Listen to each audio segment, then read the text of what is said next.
Hi friends, welcome back to my channel. இன்றைக்கி நம்ம பார்க்க போகிற வீடியோ என்னென்னு பார்த்தீங்கன்னா, திருமண தடை அகற்றும் அகத்தீஸ்வரர் பற்றி தான் பார்க்க போகிறோம்.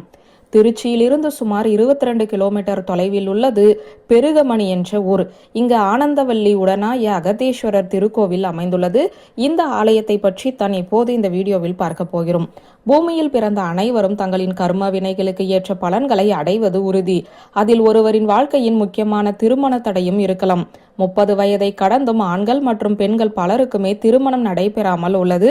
இதற்கு பலவிதமான காரணங்கள் இருந்தாலும் அவை அனைத்தும் விலகி நிம்மதியாக வாழ்வதற்கு சித்தர்கள் மூலமாக சிவபெருமான் பல வழிகளை காட்டியுள்ளார். அவற்றில் ஒன்றுதான் இந்த பெருகமணி அகத்தீஸ்வரர் கோவில் வழிபாடு. இந்த ஆலயத்தில் உள்ள இறைவனையும் இறைவியையும் வழிபாடு செய்தால் திருமண தடை விலகி விரைவிலேயே திருமணம் நடைபெறும் என்கிறார்கள். இந்த ஆலயத்தில் கருவறையில் அகத்தீஸ்வரர் என்ற பெயரில் சிவபெருமான் வீற்றிருக்கிறார். இந்த தல இறைவியின் திருநாமம் ஆனந்தவல்லி என்பதாகும். ஆலய தல விருட்சமாக வில்வ மரம் இருக்கிறது. பல கோடி யுகங்களுக்கு முன்பாக சிவபெருமான் தமிழ் மொழியை முருகப்பெருமானுக்கு கற்றுத்தந்தார். முருகப்பெருமான் தமிழின் சுவையை சித்தர்களின் தலைவராக கருதப்படும் அகத்தியருக்கு போதித்தார். அத்தகைய சிறப்புமிக்க அகத்தியருக்குரிய ஓம் அகத்தீஷாய நமக என்ற குரு மந்திரத்தை நாம் ஜெபித்தால் அனைத்து விதமான நன்மைகளும் நமக்கு கிடைக்கும். இந்த பூமியில் உள்ள ஆயிரக்கணக்கான ஆலயங்களிலுமே அகத்தியர் வழிபாடும் பூஜையும் செய்திருக்கிறார். இது தவிர அகத்தியரால் உருவான ஆலயங்களும் ஏராளமாக இருக்கின்றன. அகத்தியரால் உருவாக்கப்பட்ட சிவலிங்கங்கள் மூலவராக அமைந்த ஆலயங்களுக்கு அகத்தீஸ்வரர் கோவில் என்றே பெயர் அமைந்திருக்கும்.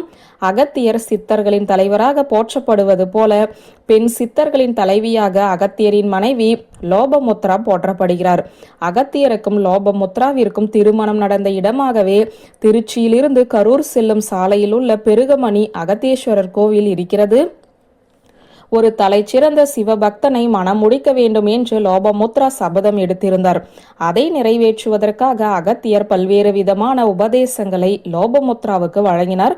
அதன் முடிவாக தான் எதிர்பார்த்த தலைச்சிறந்த சிவனடியார் அகத்தியர் என்பதை லோபமுத்ரா உணர்ந்து கொண்டார். அதன் பிறகு அவர்கள் இருவருமே இங்கு திருமணம் செய்து கொண்டதாக சொல்லப்படுகிறது. 30 வயதை கடந்தும் திருமணம் ஆகாத ஆண்களும் பெண்களும் இந்த ஆலயத்திற்கு ஒரு முறை வந்து வழிபட்டால் விரைவில் திருமணம் நடைபெறும் என்பது நம்பிக்கை. அகத்தியர் பிறந்த நட்சத்திரமான ஆயில்ய நட்சத்திரம் அன்று இங்கே வருகை தருவது மேலும் சிறப்பான அருளை பெற்று தரும் என்கிறார்கள்.